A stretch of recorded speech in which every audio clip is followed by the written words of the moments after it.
Do'stlar, yana bitta ishlab chiqaruvchini oldiga kelganman. Joyning nomi Indama degani bo'ladi, chunki uncha buncha odam bu joy haqida bilmaydi ekan. Qaranglar, bu joy umli kotyollar, pechkalar ishlab chiqarish sexi bo'ladi.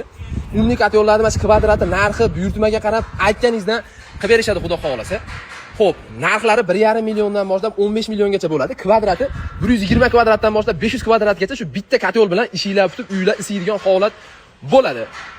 Yozish kerak bo'lsa, logotip tushirish kerak bo'lsa, dastavka qilish kerak bo'lsa, mana shu tepada raqam qoldiraman. To'g'ridan-to'g'ri ishlab chiqaruvchidan olasizlar. Buni har xil turdagilari bor.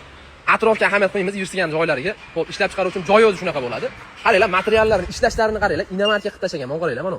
O'sha mashallah svarkalarini qaranglar, bergan joylarini. O'ta tekis qilinganda, hali biz yoshligimizda kotyol desa qorayib yotgan narsa tushunalardi. Hozir o'zi u tushunchalar o'tib ketdi to'g'risi. Ishni ko'rib qoyil qoldim. Bu yana hajmi har xillari, narxiga, hajmiga qarab o'zgaraveradi. Xo'p, mashinasi 120 kvadrat deydi, super bo'lar ekan, narxi 4 million so'm. Mana unisi 120 kvadratni oddiysi bo'ladi. O'zingizlar uchun narxlarni surishtirib, bir qator tekshirib qo'yaverasizlar. Men o'zi uncha buncha joyga kelib, narx haqida aytmayman, sizlarga foydali bo'lishi uchun hammasi albatta. Like qizartirib qo'yish esdan chiqmasin. Ma'lumot foydali bo'lgan bo'lsa, podpisatsiyani ham bitta bosib qo'yaverasiz. Rahmat e'tibor uchun.